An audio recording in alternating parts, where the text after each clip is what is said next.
Fala galera, eu sou o Fabiano Bandeira e aqui no meu canal muito Botafogo de futebol e regatas. O Glorioso já sabe quando vai estrear no Campeonato Brasileiro e o técnico Renato Paiva ainda tem um tempo considerável para trabalhar com a equipe até a partida contra o Palmeiras no Allianz Parque. Falo também a respeito de renovações. Segundo a ESPN, um atleta já estendeu o vínculo com o Fogão. Segundo o GE, outro jogador do Botafogo encaminha a permanência por mais tempo. Como aqui temos conteúdo robusto, vou fazer um elo entre as renovações e outro tema do vídeo, sistema defensivo. Ontem falei a respeito de sistema ofensivo, trabalhado por Renato Paiva, e algumas suaves mudanças que poderão ser vistas em relação ao que fazia o técnico anterior.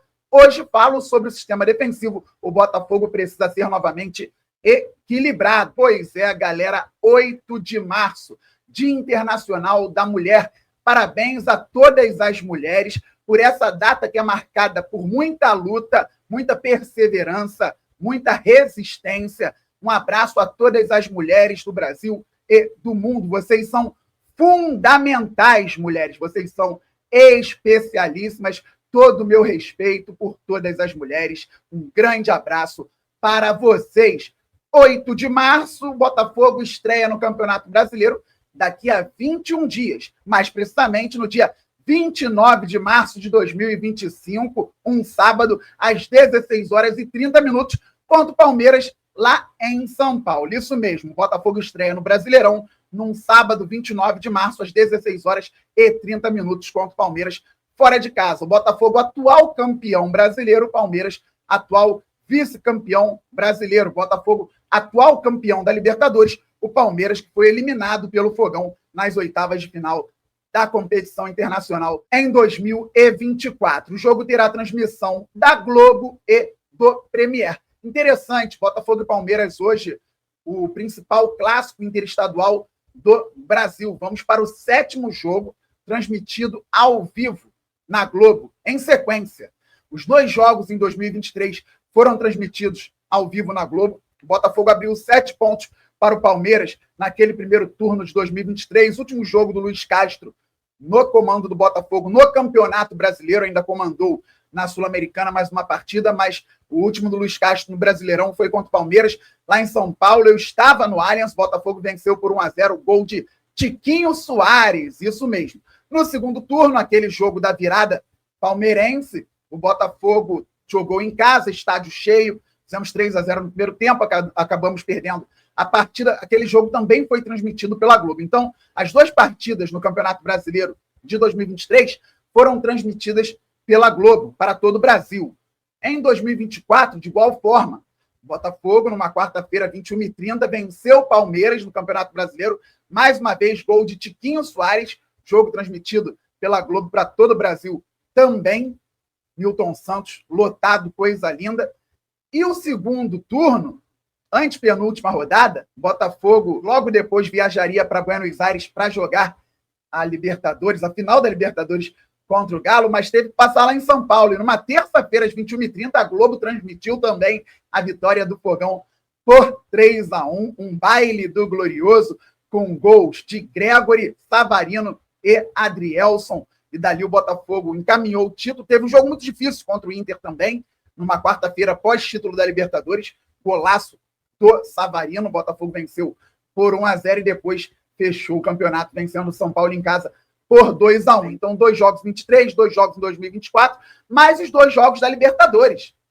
Quarta-feira, 21h30 no Nilton Santos, 2-1 Fogão, Igor Jesus e Luiz Henrique, ou Luiz Henrique e Igor Jesus marcaram, e lá no Allianz, Savarino e Igor Jesus, ou Igor Jesus e Savarino, fizeram os gols do Fogão, 2-2, Botafogo classificado. Vamos para a 7ª partida transmitida na sequência, então, pela Globo. É um clássico espetacular atualmente. O Botafogo vem se dando muito bem contra o Palmeiras. Só que para ser um time cada vez mais forte, além de ir bem na fase ofensiva, o Botafogo precisa ir muito bem na fase defensiva. Vou colocar um mapa aqui para vocês, falando também sobre renovações. Vamos linkar os temas. Aqui nós estamos vendo uma formação inicial em 4-2-3-1, com John, Vitinho, Bastos, Barbosa e Telles, Gregory, Marlon Freitas, Arthur, Savarino, Santiago Rodrigues e o Igor Jesus.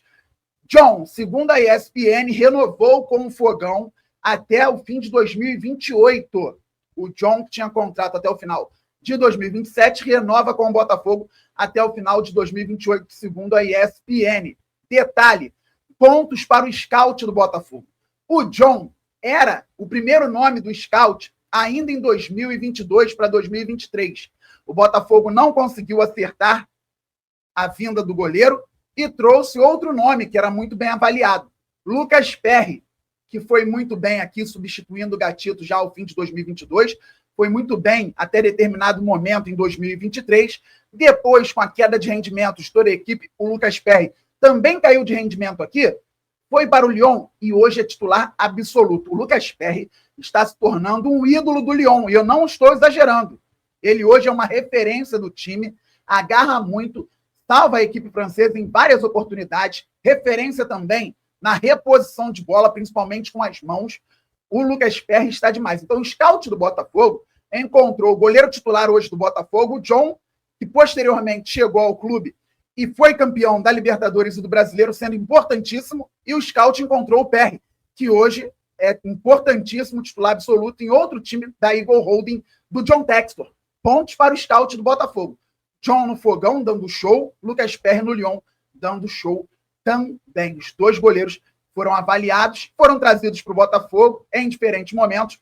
O John hoje é o titular, renova o contrato até o fim de 2028. O Perry segue no Lyon e sendo observado pelo mercado europeu, grandes clubes de olho no ex-goleiro do Botafogo. E temos aqui, galera, o Gregori, que recentemente completou 31 anos, volante fundamental para o Fogão, que, segundo o GE, encaminha a renovação até 2029.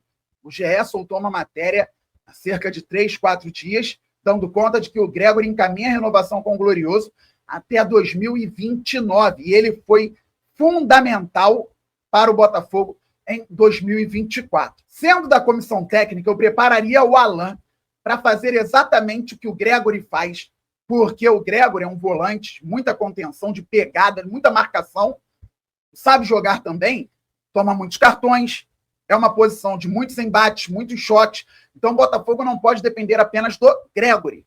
O Alan, um jogador experiente, qualificado, que tem muita técnica também, sabe fazer ali o primeiro volante. Eu prepararia o Alan para fazer o papel do Gregori. Se ele não conseguir, por alguns fatores, eu estaria olhando no mercado, e é muito difícil um jogador como o Gregori. O Botafogo negociou o Almada com o Lyon, encontrou o Santiago Rodrigues, que pode fazer muito bem a função, embora tenha algumas características que não são as características que o Almada tem. Mas o Santiago Rodrigues é um jogador de extrema qualidade. Se porventura o Savarino sair, com dinheiro no mercado, o Botafogo consegue uma reposição, embora não seja tão simples. Espero que o Savarino permaneça no Botafogo. É só um exemplo, tá, galera? Não tem nada de Savarino saindo. Mas o Gregori é um jogador especial, muito difícil de ser encontrado no mercado. Então o Botafogo tem que pensar nisso o tempo todo, porque é uma posição também difícil, de muitos cartões, de muitos embates, muito desgaste físico. E por que estou falando muito do Gregori? Porque além da notícia sobre a possível renovação, ele foi pilar no time de 2024 e pode ser fundamental no time de 2025. Vocês vão recordar que fiz análises e mais análises a respeito do trabalho do Arthur Jorge lá no Braga, aqui no canal, quando ele chegou ao Botafogo, e eu estava encantado com o sistema ofensivo trabalhado pelo Arthur Jorge e preocupado com o sistema defensivo. Depois percebi que o Arthur Jorge tinha dificuldades no Braga por questão de peças. Meu amigo Gustavo Barreto, o Corneta, identificou isso também. Nós conversamos e ele falou bastante a respeito das peças que o Braga poderia não ter para que o sistema fosse equilibrado na fase defensiva. O Botafogo tinha jogadores qualificados para que o sistema fosse equilibrado na fase defensiva. O Botafogo entendeu o modelo, a pressão pós-perda, e o Gregori, quando o Botafogo tinha desvantagem numérica, ou estava em igualdade numérica, mas em desvantagem posicional, fazia diferença. Uma falta providencial ou roubava a bola sem falta, porque é um verdadeiro marcador, um guerreiro, todo mundo sabe disso. Os jogadores até falam, citando a final da Libertadores, que se fosse outro atleta saindo aos 40 segundos com cartão vermelho, o Gregori correria por ele. Então todos correram pelo Gregori. Isso é muito importante também. E aqui o Arthur Jorge conseguiu ter uma defesa super equilibrada, a menos vazada do Campeonato Brasileiro e um ataque muito potente. Ontem eu mostrei para vocês que o Renato Paiva pode jogar com bola, com os dois pontas vindo para dentro e o meia permanecendo, o Savarino, o Marlon à frente de uma linha de defesa, o Telles espetando pela esquerda lá na frente, Vitinho espetando pela direita lá na frente e o Gregori fazendo a saída de 3 entre os zagueiros. O Barbosa pelo lado esquerdo, o Botafogo bem ofensivo com bola. Deveremos ter uma configuração parecida com essa em vários momentos. Gregori saindo aqui entre os zagueiros, Barbosa de um lado, Bastos do outro, o Marlon à frente dessa linha, 3-1, 5-1, com os laterais se mandando, os dois pontas por dentro, o meia também e o centroavante lá na frente. Os laterais vão poder ir embora até o fundo do campo, se o Renato Paiva fizer o que já fez em outros momentos, principalmente recentemente, no Toluca. Beleza. E se o Botafogo perder a bola? É uma dificuldade dos times do Renato Paiva. Quando o time não consegue pressionar bem após a perda imediatamente, os esquemas do Paiva, sejam com 3 zagueiros, sejam com linha de 4, têm dificuldade. Não conseguem recuperar a bola em muitos momentos e acabam levando gols ou tomando perigo de adversários até mais fracos em alguns momentos. Então, ele também tenta pressão pós-perda, como o time de 2024 do Botafogo fazia. Muitas vezes não consegue, essa pressão pós-perda é mais frouxa. E aí os adversários passam com essa bola, eles não conseguindo a recuperação, times do Renato Paiva tomam gol. Então, o Gregori pode ser fundamental, porque mesmo com o Botafogo em desvantagem numérica no passado, como eu disse, ou desvantagem posicional, ele conseguia sair para perseguição em qualquer lugar do campo. Ele conseguia, se tivesse um pouco mais recuado, adiantar para dar bote, ele conseguia recuar se tivesse mais adiantado para dar bote em qualquer lugar do campo. Um verdadeiro leão na marcação. O Gregori, ele vai continuar sendo fundamental. Talvez com o Gregori, o time do Renato Paiva não sofra tanto.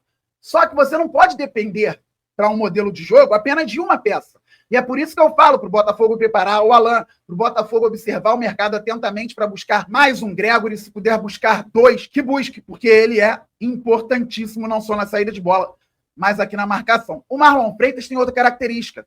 É um jogador que tem força física. Ano passado passou batido para muita gente, mas o Marlon foi importantíssimo na bola aérea nessa região aqui. Ganhou muita bola de cabeça aqui, primeira bola, segunda bola, nessa região. Ele também é um jogador posicional, que consegue encurtar espaço em vários momentos. Então não dá o bote. Gente que fala que ele é frouxo. Ele não foi frouxo ano passado.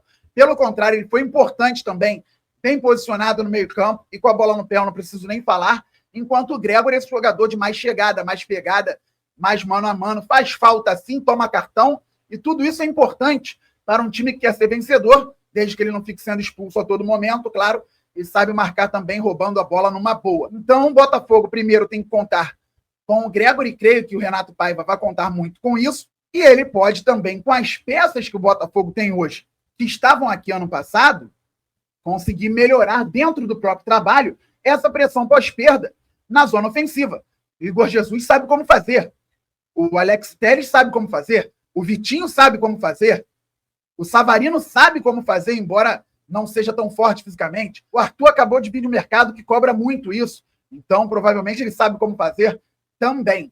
O Botafogo, tendo ainda o Bastos aqui, que é um zagueiro rápido, e o Barbosa, que é um zagueiro que se coloca muito bem. E o Renato Paiva, quando o adversário começa uma construção, sem ser transição rápida, a construção que vem lá desde o goleiro, com tranquilidade, times até qualificados, costuma montar a defesa no 4-4-2, 2 linhas de 4, o que geralmente acontece quando um time está formatado em 4-2-3-1. Geralmente o meia central adianta um pouquinho, o centroavante recua um pouquinho, extremo pela direita abre para fazer a dobra com o lateral por aquele lado, extremo pela esquerda de igual forma, com o lateral esquerdo, os 2 volantes por dentro, 2 zagueiros e o goleiro. Então aqui, ó, John, Vitinho, Bastos, Barbosa e Telles, Arthur, Gregori, Marlon e Santiago, com o Savarino e o Igor Jesus. Assim marca, geralmente, o time do Renato Paiva, quando o adversário começa a construção desde o primeiro terço, de pé em pé, com mais tranquilidade. E aqui, galera, para não passar batido pelo canal, eu espero voltar a fazer lives em breve. A nota oficial do Botafogo, vocês já devem ter visto, lido, ouvido em vários lugares. O Glorioso que demitiu o técnico Carlos Leiria, que tinha voltado ao Sub-20. O Botafogo promove mudança no comando técnico da equipe Sub-20. Um profissional foi contratado como parte do planejamento estratégico da reformulação do futebol de base alvinegro. O Botafogo promoveu uma mudança no comando técnico da equipe Sub-20. O treinador Carlos Leiria está de sair e deixa o cargo em comum acordo com o clube. Desde julho de 2024, na função, Leiria conquistou o torneio OPG na última temporada e comandou a equipe principal no início do Campeonato Carioca de 2025. O clube deseja sorte ao profissional em seus futuros desafios. Com grande experiência no futebol de base e um currículo vitorioso, Rodrigo Belão foi escolhido para assumir a categoria. Técnico de 38 anos, formado em esporte pela Universidade de São Paulo, USP, e pós-graduado em metodologia em treinamento no futebol e futsal, Belão trabalhou em clubes como Bragantino, Corinthians e Atlético Paranaense, onde chegou à equipe principal, além de acumular passagens pelas seleções de base do Brasil. O treinador, graduado na licença A da CBF, conquistou títulos internacionais importantes e estaduais e chegou a 3 finais nacionais recentemente com a categoria Sub-17. Então, saiu Carlos Leiria e assumiu Rodrigo Belão como novo técnico do Sub-20 do Fogão. Beleza, galera? Todo mundo se inscrevendo no canal Fabiano Bandeira, todo mundo deixando o like, todo mundo ativando o sininho, ninguém pode perder conteúdo por aqui. Em breve passaremos dos 60 mil inscritos, pois o Glorioso é gigante. Saudações alvinegras, aquele abraço, valeu, fui, fogo!